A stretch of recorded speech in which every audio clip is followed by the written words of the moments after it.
se su na ubesu se una ado hu bebo body for no mo e de na be yo yeah whatever you have to do e futu ni akwanchire bia hu hia se wo betie ama wagire na ye sound na reality na dawning on you na wanya ntiasie bi se Bible say in all thy getting get understanding and ntiasie bi na fe wo bo say it will first thing no ya no maybe aho beye fa eya na ejina entakra kro ya etwa ne ho ehia na ebusia ya na mo ase ya ma 6.5 FM akra so dwumedie no din e de Mọ́borọ̀ Asem eye dwumedie ya ye de eboa sebe ya enne enkrofo dodo na wonoma ye too naive enkrofo dodo na enne enfonso bi wo ho a anase niam bi wo ho a wonim se ede wono bekwa akoto enfonso ya eche ne wonso mo edom bekwa akoto fene mo edom bekwa akoto ensohwe mo no ye nam se adwumedie we se so na ya kyerɛkyerɛ ye bedi nyansapo ede afri mpanyimfo no mo a ebinom so wa bontenchen etisa lawyer for counselors na eba counselors de a maame akosu agwa boaje adondon hima akosu enhira wono ene ye counselor 1 na wobetena se enruada no wone yen echepi se wa wani tua apam wo se wo hye ne your friend say ya chis ye Cheslav ya Cheslav dey ye Cheslav Sompa FM so hu de TS ene ye che no o de ye na me penitin na me penitin Cheslav mate e be kire me ade e bi ade kono so kola so enhye da nye papa eti apam o ha ni din ne honam ne suban se abrantie no ene ye be hwe ne info nyina na power bi ne ni gi agi a wo sa no ho Augustine be yin wo Facebook no so busia se we di award jai anti o de apam e de be ma eti eye Sompa 106.5 FM Accra Sompa 106.5 FM Accra eno eye Facebook na YouTube no so aye Sompa FM Live Sompa FM Live www.sompaonline.com esem ni nyina da fa ho abetimi etie bi decoder no so no eye Sompa FM be bia radio stations ni go no konhwe kira kwan na ne yento kese e wo dwumedie eso ma me na Apam Dadaa se Yeboaa Asem senso me da na se elda no afei ma me afia for St. Augustine ono so ye da no asema me akosu agwa aboaje dondo hima wonya ye muda wono ene ye nkadifo ya wotu adwumedie ene adwumako yi nyina ano mimi di Oheneyere ma me akua Yeboaa Asiama bronya na ye fa seda emfama enwumako yi Sompa 106.5 FM panyimfo aseda enkoma bom se yenka nkyerɛ se obeso hu ye red card e bia pese hu enquiries anasa wo ye enquiries bi efa ye dwaton de se de hu sem sitie anasa bia wo pese hu interview announcement na ebi mpa pese obeye program ho ase no me ho hyehyɛ ya eno ane se wo fra by 0531 886216 0531886216 na waje so afei hajia special local foods so aduane pefio se yenka ncho se ebia wo pe aduane aserve wo ho dwumedie ya wudie se ya yiyo awadegye anase party bi na eba so na nanum dwabo adwumedie kwakuo munyina amode na aduane bia continental local foods ni nyina da won sabekan bi de afri wo na wose yenka ncho se bia wo ye adwuma kwomode wuntimi nkwa abonten na wo nkodidi ampacho ni nyina mu no fraba we sei na kira kwan no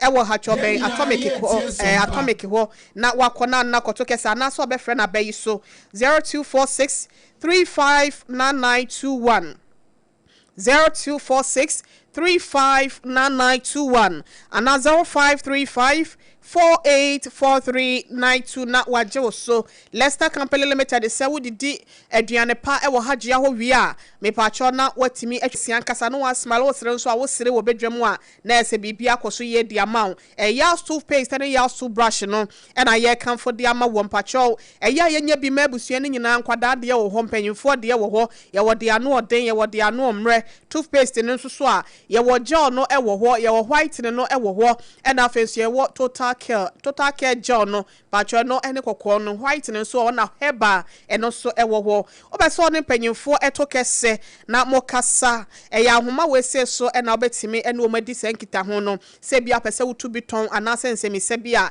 0501619588 and 0501390338 na wajo so endpoint homeopathy clinic say ye didi na ye numi de edani ayade beba obefa homeopathy kwan so no watu nyale wanyina se de amount se eye wuntiri mu nyale wa hodo ana se bia onipadua mu nyale wa hodo se ye wo sa ho de eye wakoma ho nsem ana se obrebo ahonhunu bia bemenso bia begina fa na se information bi na eto edwa ewo mu wo se enka ncho sa wo ho nsem wo tenete de ama osi akwan bia de no akwa eye wa wotwa na no obeyi afiri wa manyensen ni bia ba be wo fa ho amamonije awie mu peye ewo abusua ni mu mema prostrate no so no ahonhunu na se wo ha bia ba ho no ni gina da ekowie mu ewo shell signboard painters kwan so ewo akra ha se nom kumasifo nyina ne nkwadofo no modemani kiremu ewo kronom abohia na makwa akwaja yasa e de free endpoint homeopathic clinic in chain Dr. Duboate senkasemu ha massage ni nyina da wo ye bi ewo ho friend 0244 867068 0244 867068 and 0274 234321 na onje wo so apam yenkota me ba center for aso ye Dr. Tafrija na asem ne ye kan time heba mixture na wo ma wede abadwa so na time heba mixture ne nyina no time heba center for na yoy na time no malaria duro time heba mixture esan ye honam ya waduro na eno akuru ya nso no wonu mato a wuntimi ne di no na eduro pa any time heba mixture time heba mixture no eno ne boost immune no emankombo ekuti anyarewa wo widie no mu no wo munya ahoden enti me meka se wonom time wie na wo de ne ka ho a etise de wasifie no wato wo afa ho de epono agu ano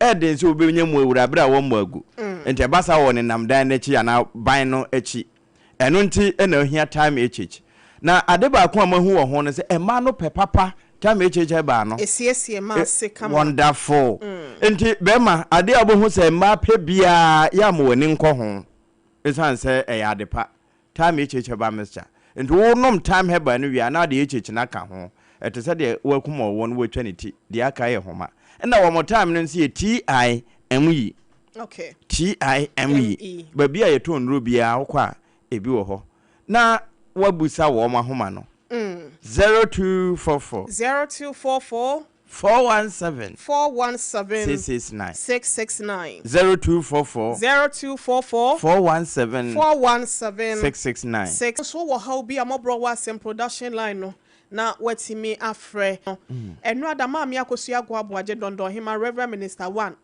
ye nyina ye councilor tenase no ya de a wode asem ebetu dwa na chese abranta no se ye friend say ye Cheslav wana memo aboni din no ye Cheslav but ma me fi akwaba me dofo akwaba yenja yena bibi aboko de apon abodin na ma bibi aboko mate ye beba o wenche apam enu asede mami akodi tu dwa no asemu aba beto dwa fi na no ya wada etwemu eba ne nyina no ye nyina ye ni tua na anopai kura no metin sembi se panyin bi ka se victims ne kura no obi ankoye formal complaint ewo police station no correct so how can you go for an answer after someone obi meye ne ho complaint se me kwachinaba asem mema wache a ye mani di ni a ana mema wa ha ye mani di ewia ana ase anwumra ye mani di enyunu na ehun sem na koye pin so ebi etina nanom wonsie do ewo ho amanebo ya ye tete no ebi awade egu na apam ye madom ansa na no yentie ababa wa baako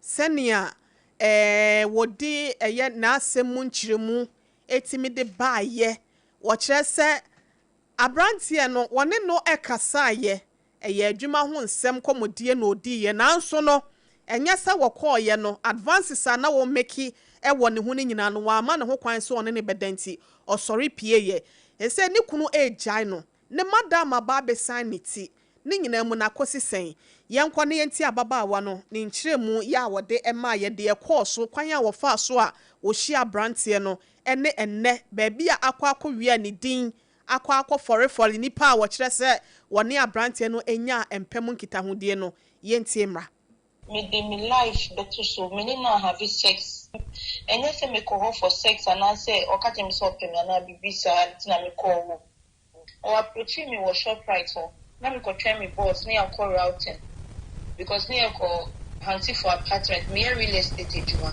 nti o approach me or counter on o show video now we say why cat and join your conversation anymore I will be some said you work here and I'm saying no I'm a real estate agent.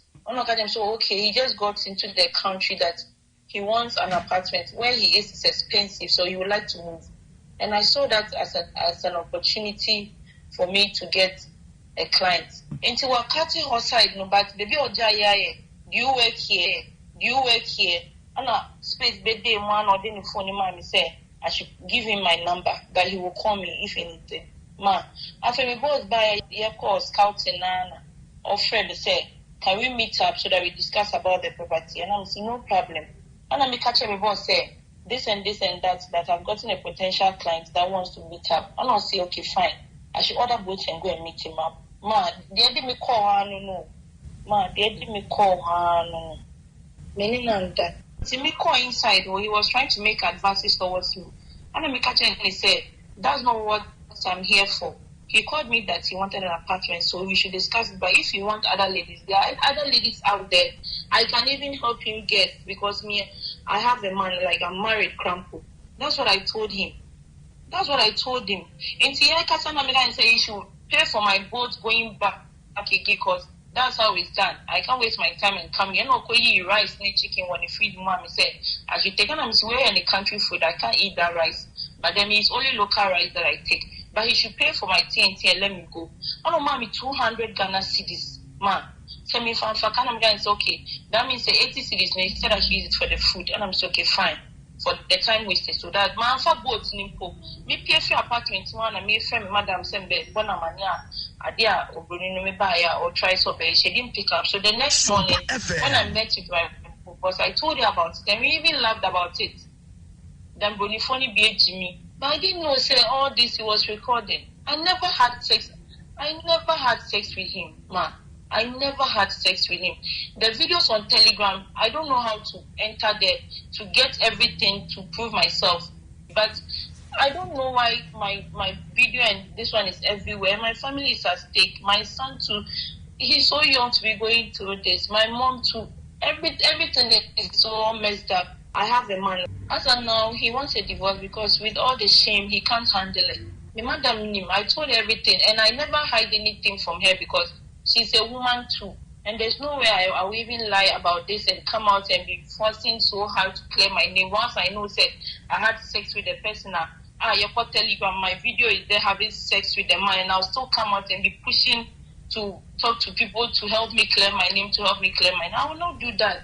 Because if they dig in and they go and see the video again, it's also a shame to me. I never had sex with this man, ma. I never had sex with this ma. Na say apam nuyen. Apam adamfui wone na anya enemu nkitahudie bia. Your chest love. Na yenko Facebook was Sompa 106.5 FM Accra. Augustine Yamadum nefa your chest love. Senia was celebrating. In fact, my name said a chance the Wadi Award. God, the Wadi Award. The Wadi Award. As a Warren Award. Warren Award. And I was so no. The Wadi no be any.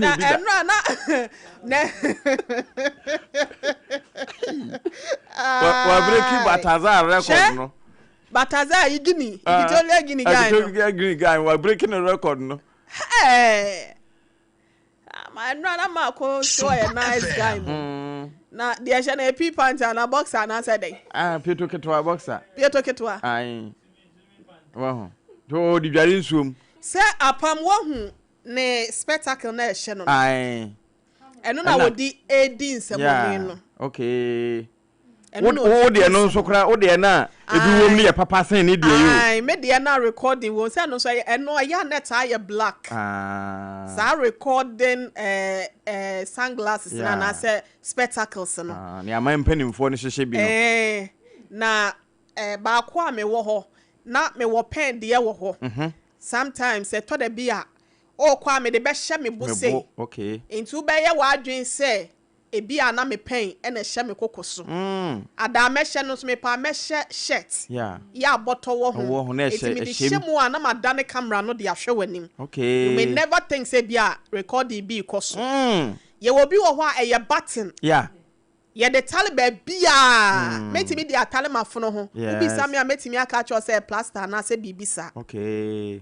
ebi kura ya asomde ebi ya asomde eniema ye de record no edoso enye kanetete ye ko media school record kakraka bacho din the same kasa kakra ma ye asam na aba betodwa no ede na wo kafa da bi na apam yeti ha se no mu wan kasa wo ka mu kula no wo ye mistake obi betimi ede ade ketua bi abebo no monitor ba bia obeko true enti sa spectacle na wodi di se bi nsehunu no eno na hye no o ye bia nso na onyi ntro ho na hye no dabi na se wa wo record ne kura no mini ba bia wode camera na si a wo ye but ya ade a nipa na wo twa no kura nso no obewie no no so hu wom eti bra Facebook was Sompa 106.5 FM Accra wo de bo share search engine ho uko Facebook ho a na ba bia de search no wa bo Sompa 106.5 na se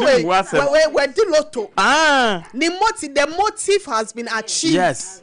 The nti obae no nsaka it is finished the Lester wa hasenom but ya rehosem o hwe se de wo si ginani ene wo ebrekro na no Ghana fo no mu binum ni nipa binum aye bibifo wo mu sun ebi abusua mu atete ebi ewu what yase enti ato da bia ya na ye nhwe nipa yie Bible kra boye kokko what the bla be sha sa wosa minim say Russian songs no so na ya na o play o the oboy no ya kwose me Ghana nwum no bi sa Sompa ya kwose Ghana nwum no bi Ghana nwum de ahia ni bitia oboy bi a say no ya na frafrafo timi de sapa we no beti me de akokra wo ye winna enti se wa wene wo ye macho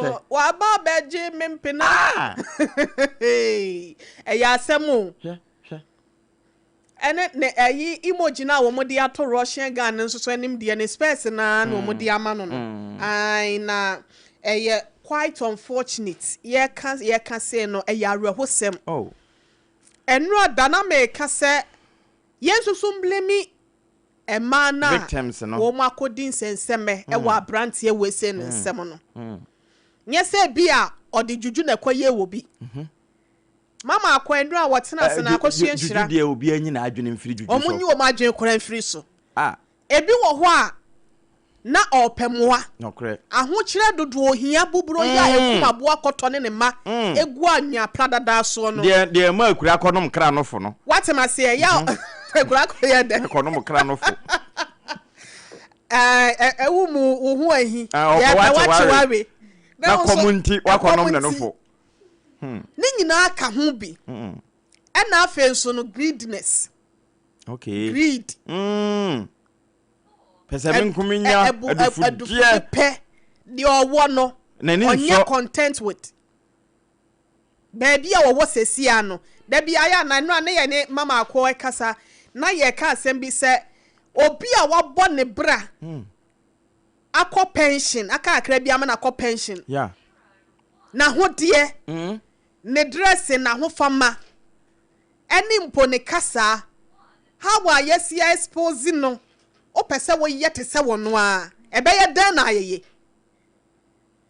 eye bre wo de ni ndru ho a na aka se ni mu animu ya no se wo ye se ebe ye dan na ayeye enyeye enti kwantia bia no ya na ye musuo kwantia eye musuo no correct enti me say life is a process ye fam nkakra say ya wo no enya woda ho na wo sole ye bum enante ye ne ya de wo totena ho kakra ko na eka to so na mu no hwe ne ya de ayi enaso ehye wachi ne ade no ansa na wo to je form ansa po na wo ya wadwen se wo be wian kakra no sa na abrabote when udi ne te kakra ansa wa no pem form wo ye se wo wia no do na be before do na je se sika form no ene bi wo wa ye mo wia e wo paso no mo so de ne ya na wo mu nyini so kura na adwen mu na ho kakra sa to da bia e bi nso de ye fine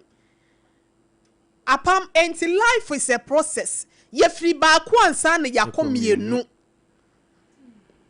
enti wontimi ayi o mo ka asem we sesen no 9 no 10 enti 1.9 wontwadu 1.9 wo be da ko 10 but wo pese wo jumpe na wo koduru ho enti niema eni kwan se wo ye no eno na wo be ye enema ayo dodo na HIV AIDS wo makoti bi nyina ene niema bone saka wa enu ada na me maame akosu agwabo aje ka ho asem yi apam last month me ko kumase me kwa ye baase a me foye emrantie bi omu si wa anyinam okay ekwan bi wodru ayi a so ayi bridge bi wo ho overhead bi wo ho omu ayi kwan bi ato akire ho bypass da ho ne yakofa ye enti okwa akosi main road no mu no ho na omu si ye yeti mu nyina mranti a me ha mani a 23 years kwara mu nyan no mu di bus honkomo mu di hu da mu di ano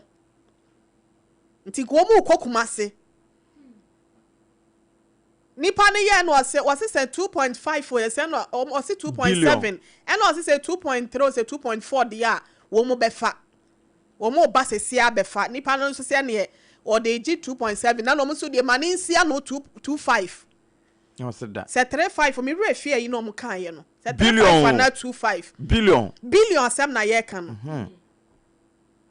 eno mo guy ne say there bi o mbetimi de o mo fa 6 no mo kan ya say o mo ntwa de ti anya ne 5 mo ano guy ne say there bi Sompa FM ana so say o de express afro nto mo dura nyina mu ho na no mo si na mo ne nto aso o mo kai ska de aka no mo say sam potem ho baby okay enti ubebi sa say akwada abrante kwa ya wanya bese 21 years na wo hwe won mo ho nka etuo nika bi ene wo mo tirinwi emu awo yesere mu kura no mepene mra mi hu ni wo mo sede o mo si ho etie no ya odi bus ya no se o mo bus straight up abeto no mo wie ya no so mo sa afre nipa fo ya banyo mo ye course na ma son ko ho enti e kiro mo ye bus no ho ayo aka so ye di nkia bisa bi kura de nipa no ka asese ne ayi nti de ma ne mo ano no e na ma adwene ko ho no mo si ye na ka mu fo ni nyina da se na mo tie nkomo no okay enti ba bia ye ndru ye no ye pese ye pre ye ho ye tutu mampa mirika ni yakwa akɔhye ebu ani kwansi ye hyem ena wunya 60 na ye den ena wunya 70 na ye den obeye ye nne 22 years 25 years gone too soon painful exit ni abrofo akese ni e de atoto wonom so e posters so na omofemfam ban ho wo nkwa a wo ade unya wiase ne ma nyina na wo hwere wo kra fa so bie ni so apam na me pese ye sua ade kakra bi wa hase no go on eni ebe call ye papa Reverend Zuma nchen me nche pi na eto de bia ema no na yo se ye kasa kire wo mu me se ehia wa wo modam ehia wa o modam okay obrempo ahase bia ya ne sha nyakopon pese o ma story a wo de wo faje mu ansa ti ohia enye dam ketwa ohia enye dam okay ohia ya dam wo say ehia wo dodo a eno no wanyina wie no sa wo ye wo to ohia busuam eno nkire se wuli na egi no e wo se saa na efa wo betimi a change no ni nyina agina wo so okay wo kentena wo ho a ankonua we se obeyi e de afiri ukon mu eto da bi apam me see a man yen kasa nkyere ye ho the first we flow here busuamu no enche so obeye hiani and again binua baby kan sem bibre bi atwam wose obaby abedi ya enamu ni kunu so ampa ebinom sa nete but we ye die no enche be masem okay enye be ma na beye stepping stone edi ama wo mpuntuo ansana wadi anase wo mpagya okay enti anya wo adwen se be ma we na betimi aboa me not to talk about broni we and betimi aboa me mema na yiro mu na Ghana mefu mbacho o girlfriend na efu anya obi ya na efu no kre ye fra ho kire busuam so ya ntoto ye ho ase ena Ghana mefu musu ne mo ban bi nso nti na mana ya sa no girlfriend ti ya na ni anso wasa ko ja ne ho de ama obi na ndi anim guase ni bia bra muti mo denden mo nsa eti denden mema no de wo twehwene mo nwi na wo nsa tim so ona wo yele te ayi Valentine ba ye kura no common chocolate 10 cedis ya ye boni don komi want me and Toby ama no apam na me Yeboaa enso so no ko spend wo girlfriend can be o to toya ko channel yi hampers baby Yeboaa ko huma wunni bi la me call ayi weekends me call say ayi vaze na me okumase na ababa we bi ne boyfriend ya wono ye bema wafo oyisuka watoto akọ ayi goil akọ ye friend sefuwa ayi bi vouchers ibi 1500 wasa atoto niema na omudi ayen hamper no omudi abre girl no school enso beko no na ne yire wonfa ne nye bini no de na yeta enkwada no oba no ehwe enkwada no ofie owia no obebi sasa wo kura wo so mfaso ne sen ye hu ma ne bi so mfaso ye mu wo mu ye nsiesie ye ma no ye hu se bi efenso ane ye ni de akire enti ebinum nyo mu nyina ebinum ye wo mu de ye ebinum bo mu homoden anya se wanya sika se ene ma wo to but ebinum so ebuma mema bi wo ho a wo mu ma onfa ne yira na ne girlfriend nya hwinti no okonya wo bia wo no so kansem de ehwoahwa na afi na adwena kwa akosi ne ho but oba don't be too naive don't believe too quick eto de bia ya gini pedi dodo susuma wa adwene mo nya ha no bo kokobi wo se your friends are no men kan wo bia wo de na ni paso embe nipa anye woni da so da ne mo nhyira ne de ode ne hoto papa awurade so enti ene ye ka kire ye nua manum nyina ne wiase nyina se do not believe in deceptive promises enye adada ebo hye ni be wise and discerning ma wadwene mu no na hu ne nyansa not every sweet word carries good intentions enyansa mode nyina na de adwen papa nenam so you must always test actions over time enti ya hwe eneye no sene bre no look for consistency na fe ade no ne ntoatoaso etaya sa and let truth not emotions guide your trust na fe ma nokore enni ji a obeji bibia di echi na mom anya se wote da se abrawa no wa ma akora yes so gidi pedi ensem de techrema wo sugar coated tang na so we see aka nsem ne de obetumi ahwe me because lady Bako was say he trusted the words of Bronino 3 words pe no I say okase opesa won ne have a long term relationship we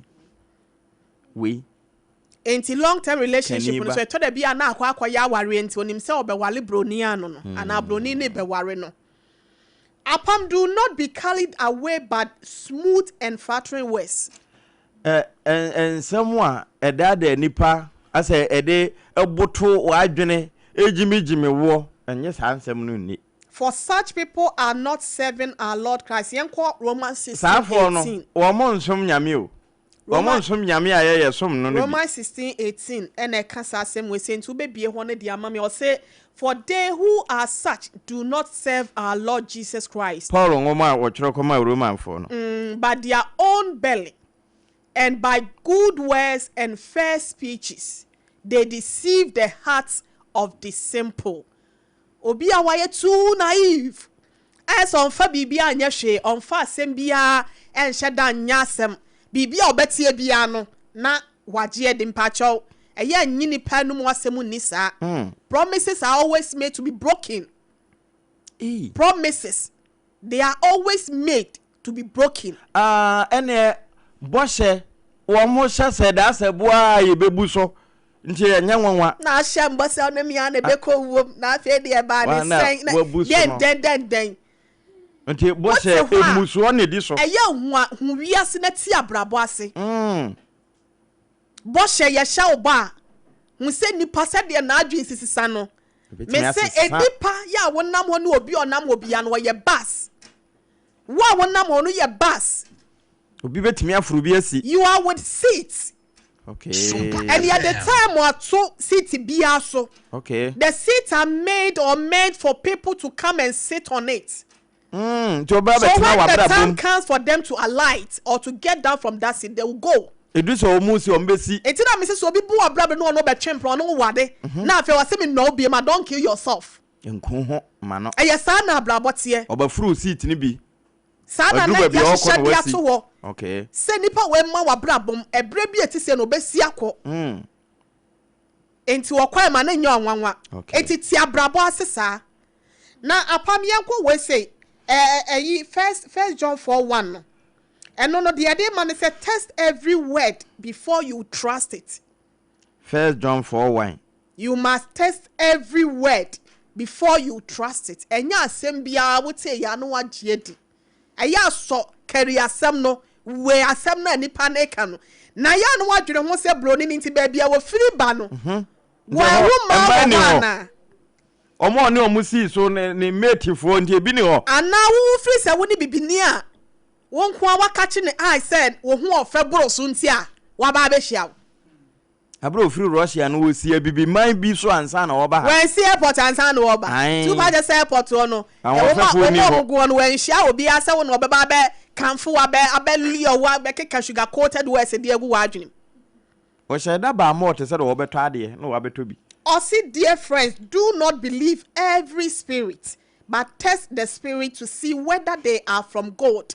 Nipa bi wo ho a wo ba se busue ni ebebre wase wa abrabom adofo monye ahonhom nyina ni na mmom monso ahonhom no hwe se efiri onyankopon ana enti nipa bi ani simple and short. If you say a different trofo pi abawi ase ebi wo ho a wonum eyem pataku wo de nwan enwoma na adura wonum ho Apam I mean kwa we say put your trust in God not in empty human assurances. Fa wa hotoso wogidie enyina hye nyame mu enye nipa de a bibia enyinam. So Psalm 118:8 also it is better to take refuge in the Lord than to take in humans. Enti enyom oha eni dunwotwe ne nyimu nwotwe no eno no se fa hoto ewurade so na wa ma de wakoma person se odo ho beto enipa so eto da bia my main fancy ase no mai ni dose ye kase ye kwa ne ye bra ni betia yen eto da bia wotimi kwoto aho kire bi mu apam obi ye ne ho ewo osogu nanum a wonpew ende ebi wo ho aba bia ye tie no ye ninje ye de bia nete wo ye de ye nai ekobro ensuo ya ye fimu ansa na yakosen supa no kre etie ensu fimu na enti before say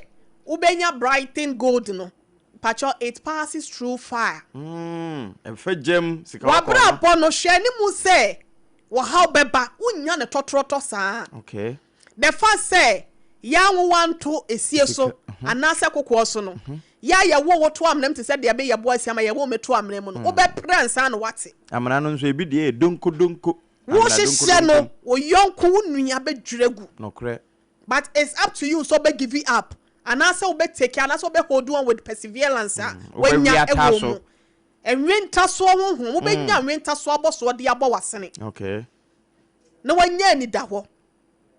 It's up to you. But say ya we yan to see so anasa kokwo so ne de. Wo ya dania ye be fam. Oho be kire. Ena Ghana has a system no it's not working.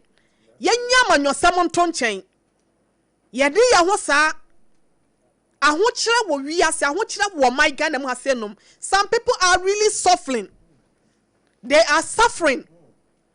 Na say ya na apam baby a yenya atran nti wo kan say ya se wo konkron kuma animu a wotimu se ebi brankasa.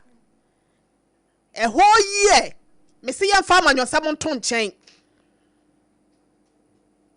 Na kuyani bekwa akoye akwakodo koko ememmena awowo echamfo enkrane ene ateche se do besia pa hwenso toda ukotu koko ewa afuo ma ya yatrem krase ndem metu bia mehyehye bia eja bia si wo papa meti wo di mi dwane se ba bia wo no na meso mi dwane yakominim wo se ada obese wo ne ka wana edi ye makuyafo hia no apam na ebedru afiansa no wanya mu adi to da bia wo befam wanti wo bekrom na behu city life ne kakra won pesa wo besa akọ achi biam ti to da bia mayo ne mrantie no de obeye bia ode be sustain ne ho akakrom bia no eya no pesa o moye eno ne ye ne eniema ensem fata ye pese ye no upon greedness na ya na ebi edi wo mo ho ekọ fole mu di niema eti se ye chi no eto da bi nso ahokyere ene ade empanyimfo hihye niema yie omumie bi enwuma ema mabunu ni nya biye wo munya ya kwan se be ya ahoto beba wono momoa se be ya temamfo ya wono so ehya na se ye hye wo mase no wo betimi ame nya ye die pono ewura mu na ye se eto da bi na ko hu se aboa kraman wo sipata so a pacho ya na nipa na apagya na si ho na so empanyimfo no bi wo ho a wonya akonwa ne so tra wonya pa ne so gina wi a no wadwo so de egutememfo so yankwa ahoma no so na ya ne ye papa Reverend Azuma entwetwe nkomo kakra de enti a ya ne Reverend Azuma ye betwetwe nkomo no yem papa yi ya ne na twetwe nkomo wo fi ase enum da Ghana Ace Commission ye mpanyimfo ni bia wono ankasa ewo eye Ace ni bi ya ne ho kani nso nya bi eno ono so hu se ono so anya bi watena sia che ne yire tena sia almost 25 years ansa na wo free mu akọ na ye pese ye gia desua bi wa sanse emayu adodo na wokodi nsenseme ewo abrantie ya Russian guy yinsem ebinu mu kire se within few days no omakọ ye HIV test amomo ye prove you omo so omo ye positive. How truth is that? Ye pese ye bisa Reverend say so obi enu obi koda na se obi ni obi na empem nkita hodi a edi senyansa na okoye test na ye behu se bia accurate results aba no eye sanete anasa results no de aba no is accurate anasa eye sanete Reverend Pacho Yeboaa ho papa yo ye di mo so na mo hu ti sen papa Nyankopon ada Roma ne wo mpai bonti ye ho den wa hana won so yo yesu ye hu ye pa papa bodi ni nyina ma me wada Roma yo me di ye Reverend John Azuma me HIV and AIDS ambassador okay Ghana AIDS Commission okay and na was okay ma wasa ye sofo panyin ye papa or ye so papa fo akira kwan ne tuja yo me osofo panyin a Hope International Ministry okay. I was Spintest Road.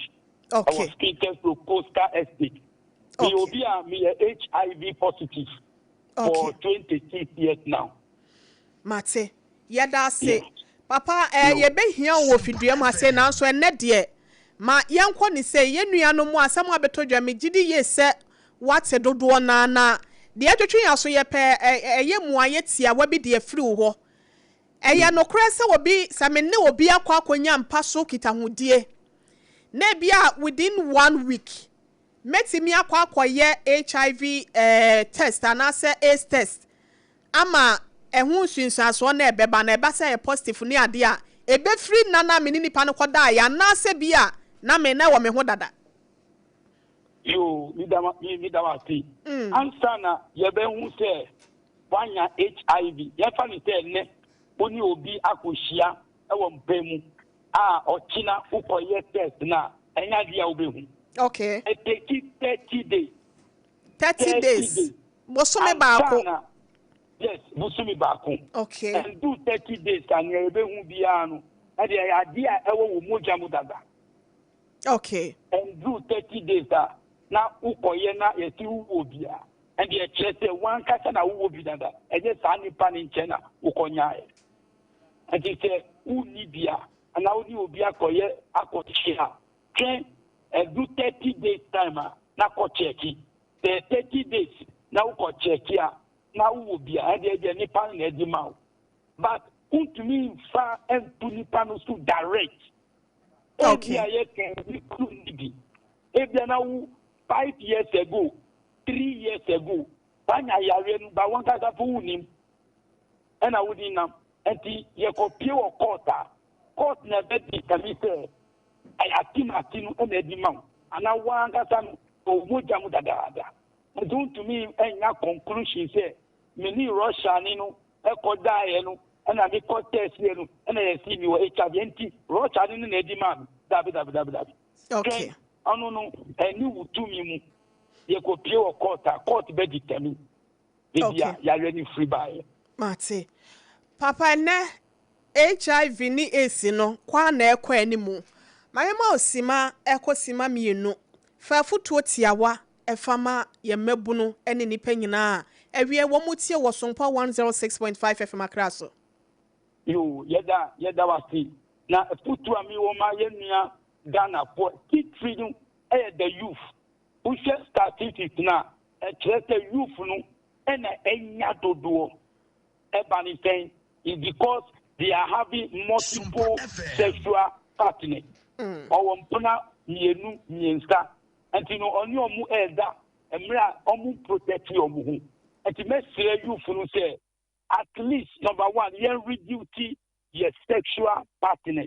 Who are for Ituba mienu na tantis tuba baako na uni omusu ebehia kai say ube yusu condom ka ho a empinima obi new enda because apart from HIV krano or ya foforo so a odibe ma and after we obi so awanya HIV na for modia na na bra hospital ye ma wedro unu medro no ye a enya dia ube start to nya dia ma obi bio Ubi obe numedro me, my numedro no year 26 years now no.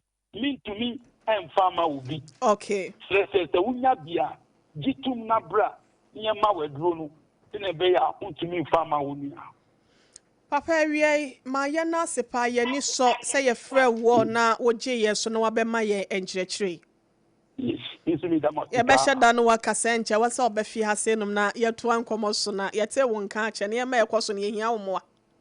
Mati. Yedase pa. Thank you.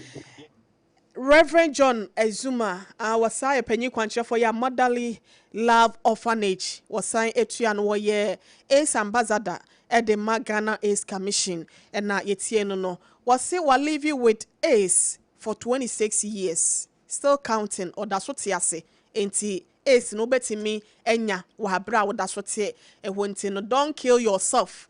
The aba na maba wana wo nyina ho akodi mu bi no mepacho ewe enkwaye ohun aduro me se Ghana ha se no asem bia ni ho a ye de ni na awotwe da wa ha se no nti nkwaye ohun bone ya na mekoka ma no aduro ni ye besi no esi awi afia ye ba abekọ afrefo no ho kakra ne nkwaye ni mu a mami obi ahye no ho akonfo oh sure yes obi ahye no ho akonfo that tick lady no yes we kono ho awie na ma so hu de na oye ejuma wo hotel ho no ono ne de na anya sika o okay ono ne de na aware o pa aware enti okay and a man basa she was desperate to be married and hu broni there is this perception say broni ntwantro broni de okache so wodo say ne na no mo ka o ma blame wo hye your mind no about white people yes se wo kwa sorry na wo ko sum nyankopon kwan mu na wo hia broni a san wachi na wo ba mu no kra no Jesus ya ya brofo ne se won mu ye nipa so no nku bi ama but o mu ti say na I just say ahosuo no kala no e na bifa afia ya nya ne ye kwa with that perception no oh ene so one me da enne kra obeware me ono de okase wodo wa wodo nti no wo se me de me de me homa no ene ma ne ba asa no ena de na wo hia na no okoto indomie no ono de utimu se sika na wo pe meat pie rabi nso so no se de command real meat pie ono to ni meat pie o wo hia no no ade no ni meat pie na kwa akoma we ba ko so se ne sofo e ka che ne se obeware broni enti ohu broni na wanya akokro ya brantie ne hu gina ho so de ne nyame na abem nti wo so e den wo fa e na ewie sei no ba me de meka ne se enye si ewie ukun hu ayen ko ba bia se na wo kan na asem bia ni wa di den na wo twe yes ya be na finish ya yes nti definitely ebe den ebe ko these two shall pass nti me da se pa ya be kwa ahoma no so na pam hwe proverbs ho ne mame mebusem proverbs Apam Dadaa no what they kan se wo ho etire ye na ne yimu adu no miensa no se proverbs 4:23 kra wakoma sene de udisie nyina or say above all else guard your heart for everything you do flows from it na emu na nkwa di firifiri neko the next one no yen fancy na yanko 15 no sade ehon so asienie atete kwaje nse nyina di na onitifo hwe ne ho ehwe ne nantie mu yie just a simple thing ye pese ye catch wa ha say no always be wise be vigilant and be discerning not easily persuaded am I na da we say ababa we de wolfo am I nka bi nchirawo ma bonye den obi a wo ginsem di ntem no omuna ya na ye kasa nsem ne chirawo enti me pacho yenye nyansafo na yemfa enante owie yase yenkwa homa no so na Ghanafo no omuntie sompa Ghanafo onye tu naive enye so omofo na emo ebi ye tu naive ebi fanie ma bi odi ya no wa fane tra no se ase de enye hwe enne obi ka se onne ye ne honam a enti se wa ye ne se fam ho be emfa ye ho na emom onkwa we HIV no we sia ebi wo hwa ya na ye patapa ase be ma kwotwe mpana no wache no wo no mo de katashe enso timu se na koma mu ne de yi ade a me ye de yi an ha na de me wo hu ne yire ne kasa no de katashe no de afem Judas abrabo no bi 0260196064 0260196065 ma yenkwa homa no so na yenhwe na yeni enkomo 0260196064 hello good afternoon Pacho din baby aka se free me ba papa akosia ma yentia we ebra ne kotia wa ta enne ya na omuntie sompa bisa enne de ya na mentine ho subscribe ke say 1990 hairdresser tie pele ma papa okay be ma ba na ma misika me boa no ye ya me de wa de so me cha me boa sa na de efutuo wo ho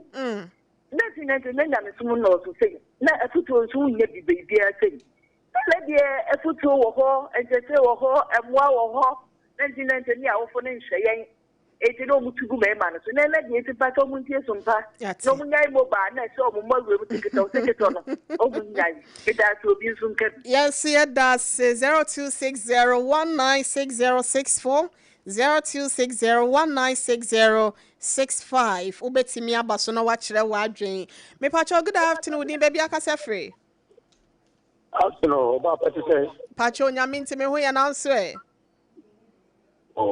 boko ma yentie we pacho din ya mama zuma pa ma ye nso uni ya mini aba uni bi ya ne binum tika se satin bi basi na na manfo ni eduma ne ho ne fa eduma ne ho ntobi ko bokro no da bi eji awo ba na ko wiya okukum obi na eduma ne ho nti na okwakoye da bi a ba ta no ma na ye abasha bone kasa kana fo ye pesa de ne pa na mai omunya mai wa o omunya mai wa te ye ne mai wa ko ne kasa ka nya me ya ma mpanyimfo a ebi mu kura wo awale asese na mo ka no na wa wo hye be ma one day pe na so esa de we ma be na wo se ejuma de talent ana de kasa se boni bia ne be ne be ya e ba sa no ama fu sa cha ma di onya konya obra din ye fact ye boni obi aba ye boni saka se ni na se aba afani pass ye fa ye ma no e se wa me de pass ma no me da say yenso ye da se papa sa wo ba so me pa cho good afternoon din baby aka se free afternoon I mean din di Daniel na fresh chama okay pa cho ma yentie wa yo na me ma transfer na juma pa ejuma da se ko se me chia no ne juma din a ye bo my Ghana Pacho Matime Catherine. Yo, you made this strategy that crab to some penny, say. My cancer, when say, Mango deep pen and so tabby marker cranker, send us some pay, say Marco Chiapai, and the program say, Obia for a marker, some power, no addition, and market Chiapa. Any amedesha, any amame fan through, say free near Craben, and Pacho Sompa. Market Chiapa. That's a blue. My way to my phone. Mate, on council, and me Pacho Sompa, Jemeso market Chiapa. Hello. Good afternoon. Do they do this? Do they do make us a Sompa, Jemeso market Chiapa Sompa? So, Obi Akacho, do they do ya man? Yes, sir. Oh, by a toilet be as me papa so ya no aso ya ye din bi do they do I go with the do they I na ye di agora me kra me bumfu do they do sompa the chair sompa ka say market ya pa yo ma tiasi we better change that wo ka system bi na sem we okay and o no hu say wakoye say ampa o say nya pa o ye mbobia. That's the only thing we can help with it. If we are don't say the all can ya no kwai na say the all can ya no kwai. Okay. Obi so baby. Mate. Do they do say ababa wa ne say hwe ankoso a. We so ya kremoni kura o kunu kura sa wo ba ya asem 0260196064 and 65. Good afternoon, Pacho Udin baby akase free. Good afternoon. Pacho Udin baby al free. Pacho na ya kwa katase. Ati Apam South. My yentie wanana. Pacho Sompa ya mase. Mo kutua mo de na ediria. The Pacho we e friend say intiri ma ya say ba but na me say more questions than the same bisam. Okay. Na me so intiri ma ya say ba na ya say anhwe. Ebi mo nye ma o mo ye na so yan panto ya say de. Ama o mo so na ka say ye anu ma o mo ye no. Ebi na ya say ye. The Pacho the question no Pacho so the ka me kan that time. Any am I na yemfa ye production line into January friend ya kasawai. Yeah, but sorry say enti de betu Jana wone ye akasa. Ma memfa last call am Pacho Sompa ka say e market ya pa medofo. E market ya pa. Me da say. Odi baby akasa free. Ami ya pa say me last call kopi mani. Ma te brai mama enti wa. Na me sha mo fani de mapa mo ye som for my Ghana. Ate won send da ye ma me akosan hira ka se. That's na ye me de pa. Won say ade asem e fi we won. Den e fi ye nyamba na mo kwan say obeka no dan so be di ni ba. But you what ya say? That's ya say. Tony pan one for sale. There be. Yeboaa. Imagine, baby, I don't know you. I don't know. It's Bibi Unquayana. And see, she won't coin. I movie so catty. Galati, Colania Drubia. So, when you're Mumba, you know, a shot is free among Qualabim. Obey now for and country and no good to ye. And I do not soon pay Juma. Obi Beka say, a Juma Nicomo. And I saw ever make his statement. Or see, who can say Juma Nicomo and I say, a Juma Niwa. Put me pay Juma will be now with this time. Sending like Juma. Very good. A Juma near, I'm one with Tom Pierre and Nico's and I'm which I am one. There be Yamisha. Yamisun Shroud. Kota, would you baby akasa free? Yeah, good afternoon. Kaswa. Martin Bacho my yentie So far there no one knows that. You work and send the it's passing your work by a mission. No be watching then day now. When you be back saying some father mamma. Kayenu muzeri Martin. Many by ya come for Ghana from man wiki that woman Ebinom no mu nyina bi ye good. Apam se omo ye. Na ho te se oye nyame nipa. They go I just like say now they go to quotation. So bonye wo ne mu no so sa wo hu ja. Asamo. Oh. Kafra. Medi do Oheneyere Mame Yeboaa Yeboaa Apam Bronya. Mame na Apam ase Elder Jeremiah Simpson, St. Augustine, afei Mame Efua, ena me Mame Akosua Gwaboaje. Ye nyina na ye ka bo mu adwumedie. Ye de eba wakwa Mọ́borọ̀ Asem patwe production line no. 0509 438 463 0509 438 463 0509 438 463. Yede asi ase ne yema kwemu adawa ma Professor Dela Abochi for God and Country dwumedie no wode aba wa kwamhye ne so se no miensa bo a ofo asia yerebi abato mbesua so mra hyebedwani yewura kwadwo opon kroma ya kane no ye amanebɔso afo obeba betena se na enne enkomododo na akoko ho nsensem ene de ekoso a edika na editie na di ho ensemisa ene anu yie no womu etimi de ho nkomotwetwe no etimi aba wakwam nti no mo afidie ne nkoso na Sompa 106.5 FM Accra ye dopi George Kwesi ala maye na wase Facebook fo nyina so ye da mo ase ya kra mu nyina endpoint homeopathic